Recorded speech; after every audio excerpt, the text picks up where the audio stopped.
마스크를 해보겠습니다.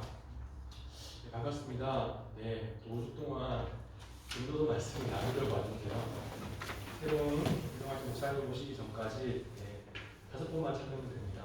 네, 그리고 전도서 반성을 많이 했습니다. 제가 좀 설교를 길어가지고요. 네, 짧게 하겠습니다. 더 쉽게 여러분에 전달할 수 있도록 하겠습니다. 그렇죠. 가끔 조금 길게 하더라도 너무 미워하지 마시고요. 네. 지금까지 전도서를 저희가 4번의 강의를 했고요. 5번을 더 할 텐데 지금까지 했던 것을 한번 정리를 해보겠습니다. 가장 중요한 내용은 전도서 전체의 구조가 코엘렛이라는 사람이 말이라고 했지 않습니까? 이 코엘렛이 쓰는 용어 중에 헤벨이라고 하는 용어가 있다고 말씀드렸어요. 한국 성경에 헛되다라고 하는 말인데, 근데 정확한 히브리 원어의 이 헛되다라고 하는 말은 헤벨이라고 하는 그 말이 헛되다라고 하는 말이 아니라 모순에 가깝다고 말씀드렸어요. 헤벨은 이해할 수 없음, 일시적인, 존재하지 않음, 그리고 또 다른 여러 가지 의미들, 우상이라는 의미도 있고 헛되다라는 의미도 있는데 그런 다양한 의미들을 모두 함축하고 있는 의미이지만 특별히 코엘렛에서는 모순이라고 하는 것을 이해해야만이 이해할 수 있다고 말씀을 드렸습니다. 또 다른 중요한 우리가 이해해야 되는 한 가지 점은 뭐냐면 코엘렛은 현재 우리 인간이 가지고 있는 그 많은 것들 중에서 가장 핵심이 되는 가치를 이야기하고 있어요. 그것은 중간중간에 계속해서 반복해서 이야기하고 있죠. 그 중에 한 가지가 가장 중요한 한 가지가 뭐였냐면 바로 2장 24절, 25절, 26절에 나오는 즐거움이었어요. 즐거움, 기쁨. 이것은 두 가지 종류가 있다고 말씀드렸죠. 제가 두 번째 강의 설교할 때 두 가지 의미가 있는데 내가 세상을 살아가면서 내가 느끼는 감정적으로 느끼는 건 아니고 다양한 삶 속에 느끼는 즐거움, 희락 그러한 것이 있을 거고요. 내가 습득 가능한 즐거움과 쾌락과 기쁨이 있을 겁니다. 쾌락이라고 말하면 더 적합하겠네요. 또 다른 형태의 즐거움이 있는데 그것은 하나님이 초자연적인 방식으로 허락해주는 즐거움이 있다고 말씀드렸어요. 그것은 내가 노력해서 얻어지는 것이 아니라는 거예요. 그것은 선물이라는 거예요. 선물은 그냥 주어지는 거지 않습니까? 그 다음에 또 어떤 것을 이야기하면 시간에 대해서 말씀드렸어요. 이 코엘렛에서 중요한 핵심적인 가치와 이 개념은 시간인데요. 우리가 시간을 살아가는 것이 아니에요. 코엘렛은. 단지 시간이 나에게 떨어지는 것일 뿐이에요. 그래서 가장 중요한 것은 무엇이었습니까? 어떤 하나님이 정해놓은 시간에 어떤 것이 일어나고 있다. 그러므로 이 인생이라고 하는 것은 헤벨일 수밖에 없다고 말씀드렸죠. 그 다음 4번째는 뭐라고 말씀드렸냐면 이 세상을 살아가는 동안에 학대받는 현실이었어요. 학대받는 현실. 알 수 없는 악의 문제가 세상에 존재했고 그런데 중요한 것은 뭐냐 우리가 타인과 함께 나 혼자 살아가는 것이 아니고 나 혼자 무한대의 노동을 하면서 아무런 즐거움도 없고 낙도 없고 그냥 무한대의 노동을 하면서 살아가는 것이 아니라 내가 타인과 함께 연대하면서 협동하면서 협력하면서 함께 살아가는 것이 중요하다고 말씀드렸어요. 오늘은 5장인데요. 시간이 좀 많이 갔는데 5장 1절부터 10절까지를 말씀을 드리려고 해요. 오늘 제목은 하나님 앞에서의 삶입니다. 제 에피소드를 하나 좀 간단하게 말씀을 드리면 어릴 적에 제 할아버지가 산에 가시는 것을 좋아하셨어요. 그래서 저희 집 뒤에 제가 부산 가야라는 사는데 가야 뒤에 가야산이라는 게 있었어요. 가야산이 있었는데 자주 갔습니다.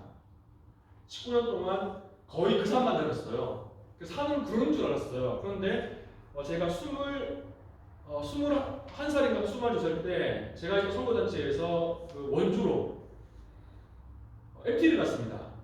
저는 이제 처음 들었는데 거의 치악산이라는 산이 있대요. 그래서 이제 그 하루를 자고 그 다음날 산에 올라간다는 거예요. 그래서 이제 제가 가야산 생각하고 치악산에 들어가서 밑에서부터 시작했거든요. 봉우리가 보이는 겁니다. 그래서 제가 나는 확신나면서 난 1등으로 갈 수 있을 거라는 확신하면서 아주 빠른 속도로 거의 뛰어가듯이 1시간 만에 그 봉우리를 올라갔습니다. 그런데 이제 그 봉우리로 올라간 다음에 알게 됐죠. 이 봉우리가 그 봉우리가 아니라는 것을. 치악산 봉우리는 그게 끝이 아니에요. 그 정도 되는 봉우리를 한 3-4개 더 올라가야 됩니다. 그래가지고 한 열심히 올라갔죠. 그래도 올라갈 수 있을 것 같다고 열심히 올라갔습니다. 한참 올라갔는데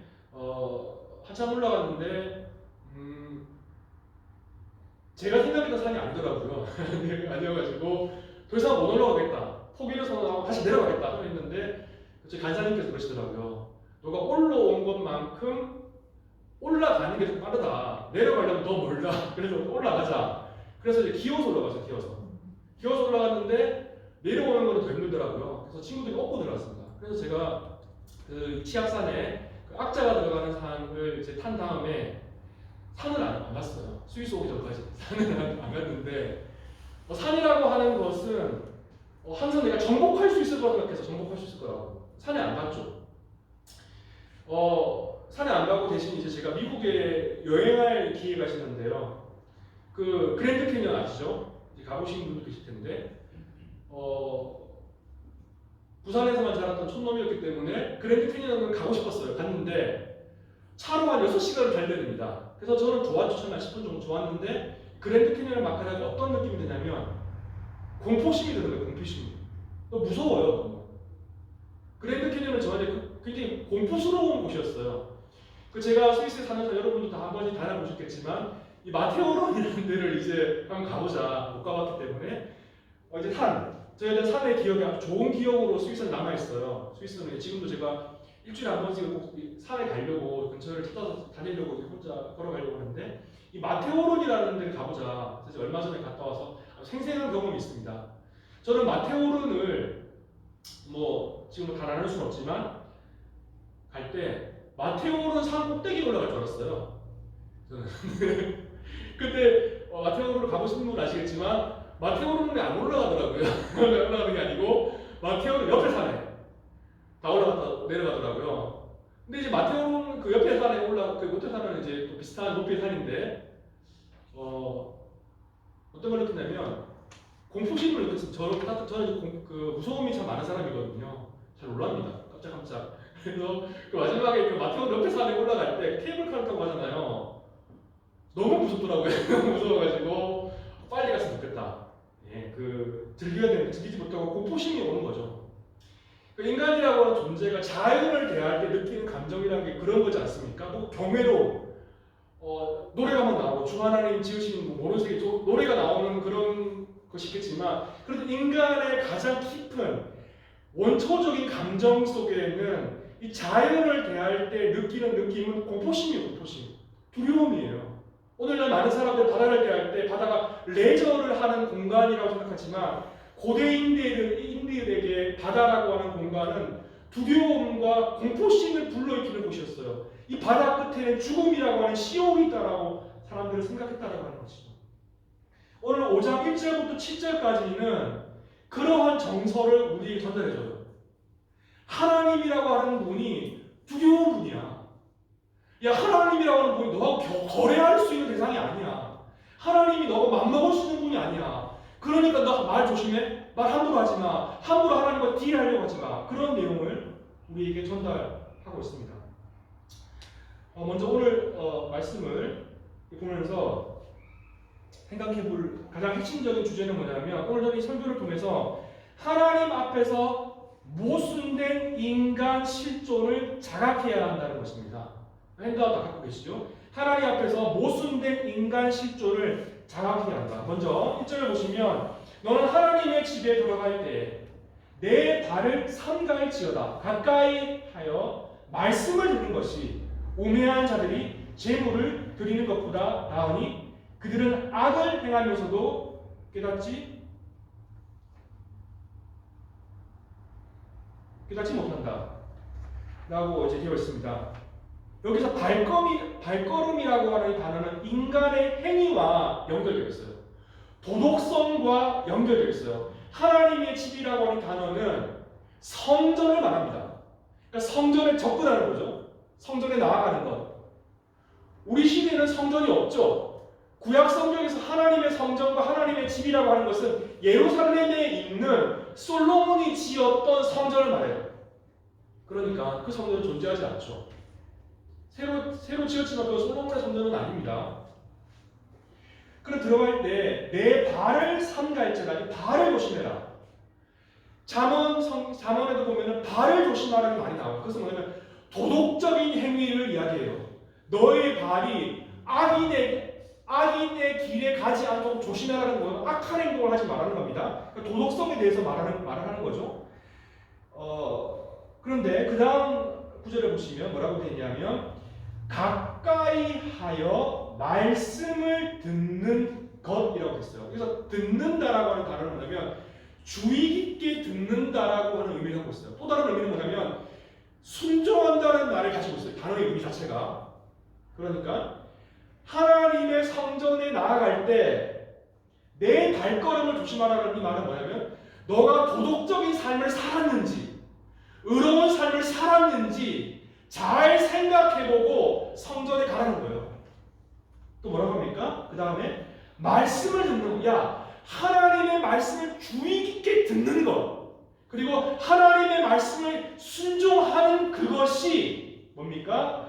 어리석은 자들은 뭐냐면 성전에서 동물을 태워가지고 하나님의 제물을 드리는 것은 좋아하는데 그런 어리석은 자들과 같이 되지 말고 그것보다 제물을 드리고 뭔가 하나님께 바치는 그 행위보다도 종교 의식을 하는 것보다도 하나님의 말씀을 주의 깊게 듣고 이해하고 이 단어의 의미는 듣는다라고 하는 건 이해한다는 의미, 순종하는 의미도 있습니다.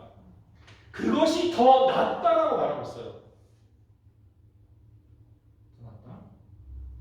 왜 그런가? 그리고 왜 이것이 어리석은 행동이고 왜 말씀을 듣는 것이 더 나은가 하면 그 다음 부분이 나옵니다. 그 다음 부분이 뭐라고 하냐면 그들은 악을 행하면서도 깨닫지 못함입니다. 이것을 풀어 설명하려면 어떤 사람이 있어요. 자기가 매 순간마다 매일매일마다 악한 행동을 반복적으로 해요. 직장에서 어떤 나쁜 짓을 반복적으로 하든지 아니면 가정에서 반복적으로 악한 행동을 하든지 자기가 악한 행동인지 아닌지 분별할 수 없는 사람은 어리석은 사람이에요. 선과 악을 분별할 수 없는 사람은 어리석은 사람이에요. 그러면 풀어 설명하면 하나님의 성전에 나아갈 때 너 자신을 성찰해. 너가 죄악된 길을 걸었는지 아니면 너 스스로 잘 돌아보고 제물 드리고 제사를 드리고 종교 의식하러 가는 게 그게 중요한 게 아니라 너가 하나님의 말씀을 잘 이해하고 그 말씀을 순종했는지 한번 생각해봐. 그게 더 중요한 거야. 너 어리석은 사람이 어떤 사람인지 아니? 어리석은 사람은 그게 악한 행동인지 아닌지도 모르고 하나님의 말씀을 모르기 때문에 그렇게 반복해서 하는데 그런 사람이 되지 마 라고 하는 것이죠. 성경에서 대표적인 사람은 누구를 말하냐면 누구에 대해서 생각해 볼 수 있냐면 사무엘과 사울과의 그 유명한 그 대화가 있지 않습니까?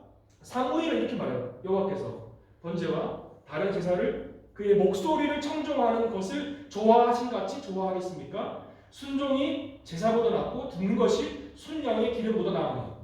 우리는 이렇게 말하죠. 하나님한테 1000번, 10,000번 지성이면 감성이라고 하나님을 감동시키면 그런 거 말해서 하나님을 감동시키자면 구호로 나오지 않습니까? 새벽기도 가서 막 1000번째를 드리면 하나님이 감동 먹어가지고 야, 나 감동 먹었거든? 그래가지고 너 자식 그 대학 보내줄게 하는 말 하지 않습니까?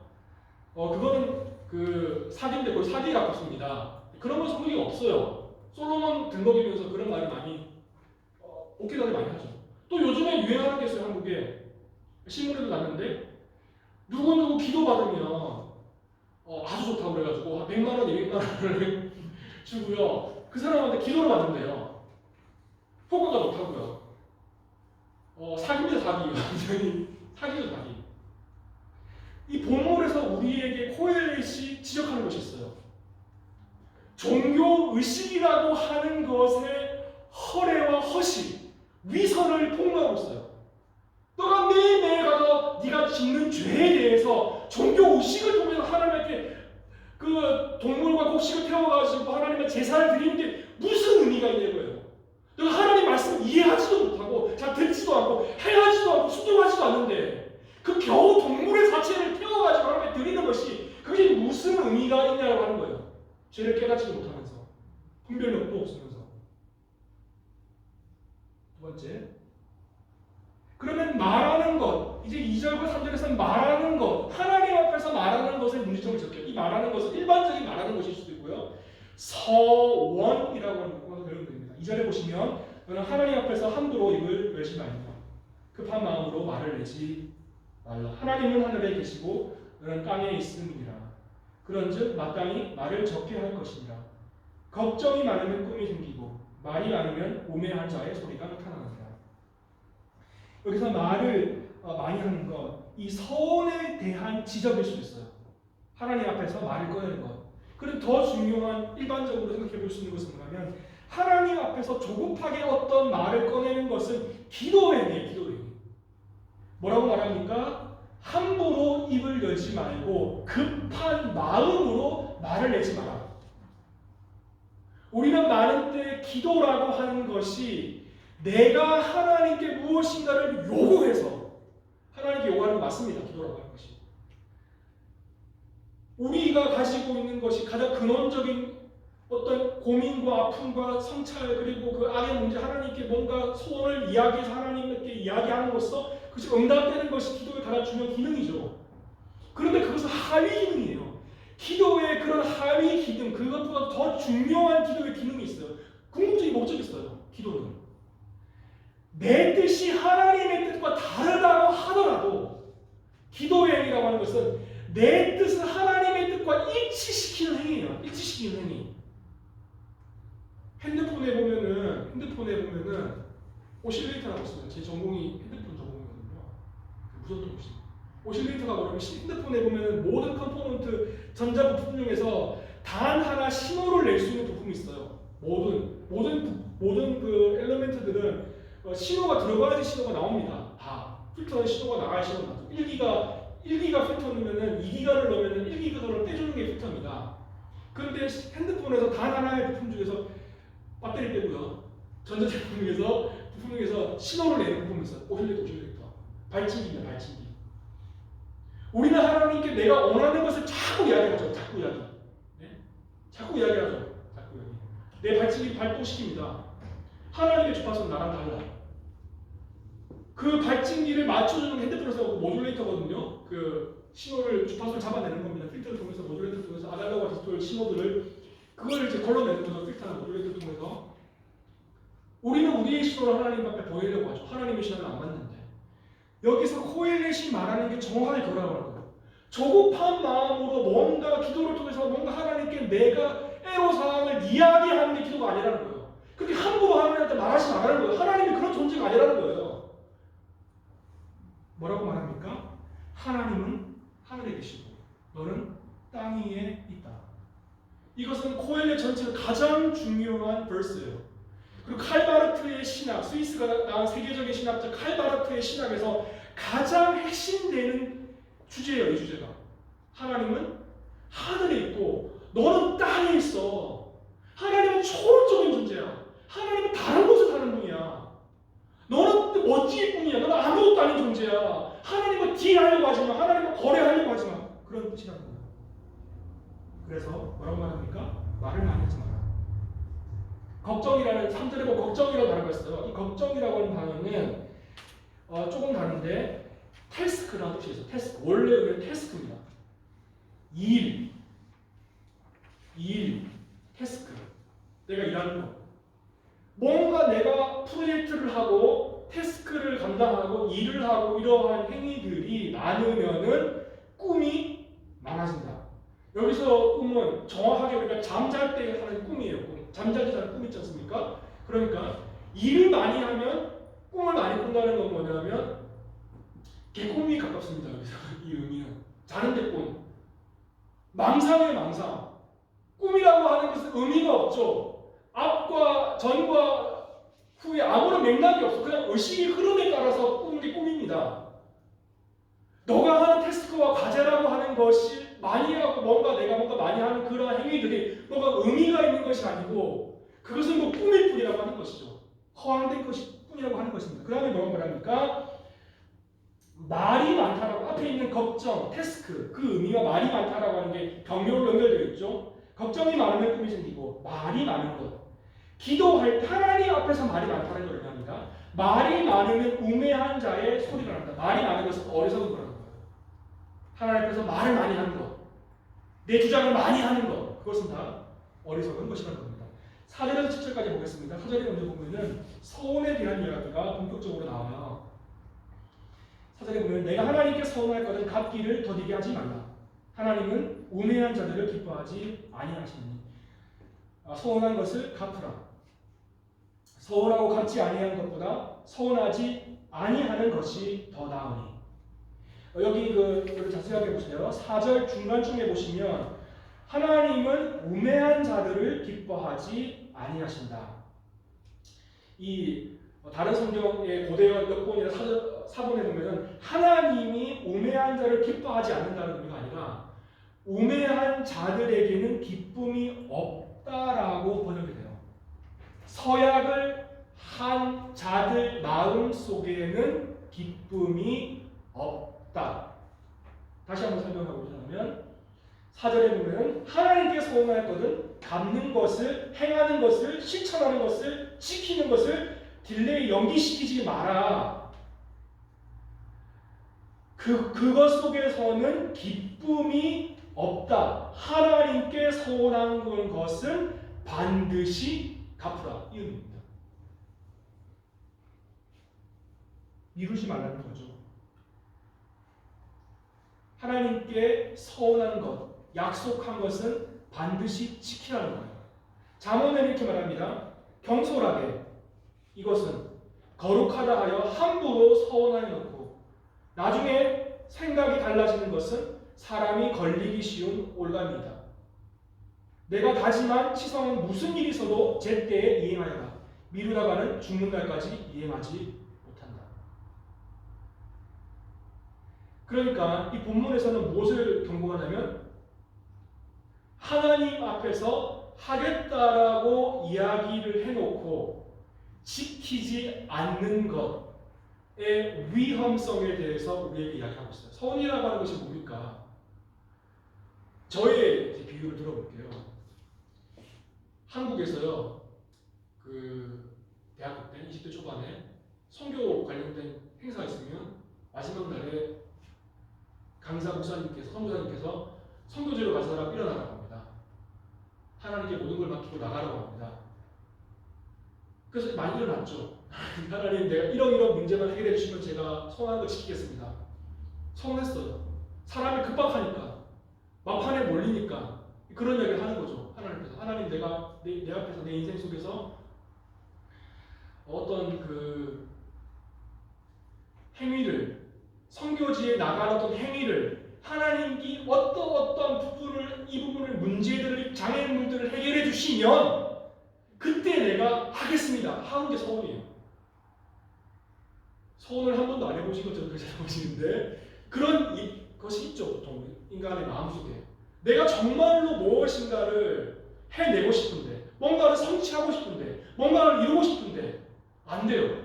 그 하나님한테 뭘 걸죠. 하나님이 걸고 일단 요거 해결해 주시면 내가 요거 할게요. 하나님과 딜을 하려는 힘이죠. 저는 이런 여러 과정 속에서 지금 다 말씀드릴 수는 없지만 신학을 공부하고 여러분 앞에 서 있는 거죠. 서울을 지키려고. 네. 물론 안 지킨 것도 있어요. 그런데 그 다음 보십시오. 그 다음은 더 최악의 경우가 나와요. 내 힘으로, 6절에 보십시오. 내 육체가 범죄하게 하지 말라. 입이 범죄하게 하는 경우가 있다는 거예요. 뭐라고 말합니까? 천사 앞에서. 이 천사라고 하는 말은 천사라고 했는데 더 정확한 번역은 다른 역본들 헬라어 70인역 같은 경우에는 하나님 앞이라고 되어 있어요.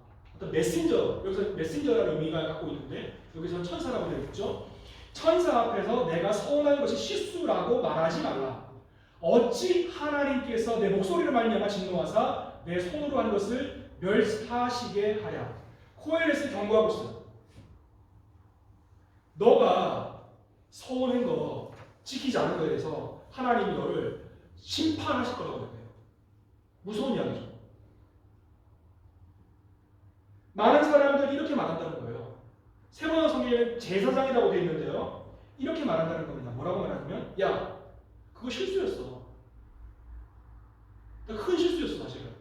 한번 용서해 줄래? 뭐 하나님과 벌하시겠어? 이렇게 생각하고 많은 사람들이 함부로 하나님과 거래한다는 거죠. 무엇을 통해서요? 서원을 통해서. 그것이 6절입니다. 그래서 7절에 뭐라고 말합니까? 다시 꽁이 나옵니다. 꽁이 많으면 헛된 일들이 많아지고 말이 많아도 그러하니. 마지막 결론이죠. 오직 너는 하나님을 경외할지니라. 하나님을 경외한다는 것. 야레라고 하는 것. 경외, 야레. 이 경외와 야레는 많은 의미가 포함되어 있어요. 신명기에서는 이 경외라고 하는 단어가 사랑이라고 하는 거 결합되어 있어요. 누군가를 경외한다는 것은 존경하는 것이고 사랑한다는 의미예요. 그리고 또 다른 반대편에는 뭐예요? 두려움이에요. 두려움. 아까 제가 제일 처음에 말씀드린 자연 만물을 볼 때 야 아름답다 대단하다 그런 말이 마테오로 보면 그런 말이 안 나와요. 마테오로는 케이블카 저거 그런 말이 안 나오죠. 공포심이 두려움이에요. 하나님은 그런 분이라는 거예요. 이사야서 6장에 주님 내가 여기 있사오니 그러는 이 찬양을 기쁨과 눈물로 부르는데 이사야서 6장에 나오는 그 이사야가 말하는 주님 내가 여기 있사오니 나를 보내소서 하는 정서는 그런 정서가 아니에요. 두려움이에요. 두려움. 공포심이에요. 거대한 성전에서 하나님의 영광이 가득 찬 성전에서 자기가 얼마나 죄인인지를 느꼈기 때문에 경험했기 때문에 그리고 이스라엘이 멸망할 것이라고 하는 사실을 들었기 때문에 두려운 것이죠. 이 경외라고 하는 단어는 그런 의미가 있다는 거예요. 하나님은 사랑하고 애정하고 내 친구처럼 그렇게 편한 존재이기도 하지만 또 반대편에는 뭐냐면 하나님 두려운 존재라는 거예요. 하나님 무서운 존재라는 거예요. 선한 걸 지키지 않을 때 네가 행한 그 모든 것들을 다 심판하실, 폭파시킬, 없애버릴 수 있는 정도의 두려운 하나님이라고 하는 것을 이야기해주고 있어요. 말씀을 맺으려고 해요. 오늘 말씀을 통해서 저는 여러분에게 이 서원에 대해서 서원의 위험성에 대해서 여러분과 나눠보고 있습니다. 제가 처음 설교 때 말씀드렸죠. 초월적인 그 하나님 앞에서 인간 실존의 모순을 자각해야 되는 거죠. 이 본문 말씀 단순히 야 서원해, 서원하지 마 그걸 말하는 것이 아니에요. 서원이 필요하면 할 수 있죠. 그리고 내가 할 수 있는 것에 대해 할 수 있는 서원한 것에 대해서 가급적이면 지키라는 거예요. 두려운 현실이 있습니다. 하나님이 너를 서원을 지키지 않은 것 때문에 너를 폭망시키실 수 있기 때문에 하나님을 조심하라는 거예요. 두려워하는 거예요. 서원하는 것에 대해서. 인간의 태도라고 하는 것이 화장실 들어갈 때와 화장실 나올 때가 다르다는 거예요. 인간의 존재가 하나님 앞에서 부족하다는 거예요. 말을 많이 하면서 허황된 생각은 많이 하면서 하나님은 이거 해달라 저거 해달라 거래하려고 하면서 정작 하나님을 단순히 내 종처럼 부리면서 원하는 것을 쪽 빼놓고 하나님과의 약속을 지키지 않는 그런 부조리한 것에 대해서 지적하고 있어요. 그러므로 성전에 나아가라고 행하는 것이 중요하다라고 주의를 주고 있어요. 많은 말들 그리고 서원하는 것은 대단히 코엘렛의 관점에서 부정적이에요. 왜냐하면 인간이라고 하는 존재가 지금 이 본문 6장, 7장, 8장에서 계속적으로 나오는 주제가 뭐냐면 인간이라고 하는 존재가 1시간 후, 1분 후, 1초 후도 예측할 수 없는 존재인데 어떻게 너가 서원을 지킬 수 있을 거라는 걸 확신할 수 있느냐고 질문해요. 코엘렛은. 너가 미래를 예측할 수 없고 내일을 모르고 1년을 모르는데 어떻게 서원한 것을 지킬 거라고 확신하면서 하나님은 이 문제를 해결해달라고 말하는 겁니다. 그러면 대단히 부정적인 관점을 가지고 있어요. 서운한 것을 이해하지 않는 것은 멸망을 초래할 수 있어요. 제사를 드리는 종교적인 행위는 중요하지 않아요. 왜냐하면 많은 사람들이 거짓과 위선으로 하나님을 속이고 있기 때문이에요. 종교심으로, 종교적인 야망으로 저를 포함해서 경건의 모양을 취하는 사람들, 그 사람들에 대해서 비판하고 있다는 것입니다. 여호와를 경외하는 어떤 종교적인 모습, 여호와를 경외하는 그러한 마음이 우리 속에 있다면 그 사람은 우리는 하나님께 서원한 것을 지킬 수밖에 없다는 것이죠. 하나님과 인간 사이에는 거대한 간극이 존재합니다. 거대한 간극이 존재하고 이 사실을 지각하는 인간은 하나님을 이윤 추구의 수단으로 바라봐서는 안 된다는 거예요. 하나님을 이윤 추단의 수단으로서가 아니고 창조주 하나님으로 바라봐야 된다. 그것이 코엘렛이 우리에게 말해주는 바라고 하는 것입니다. 함께 기도하겠습니다. 30초 정도 여러분의 삶들 돌아보셨으면 좋겠습니다.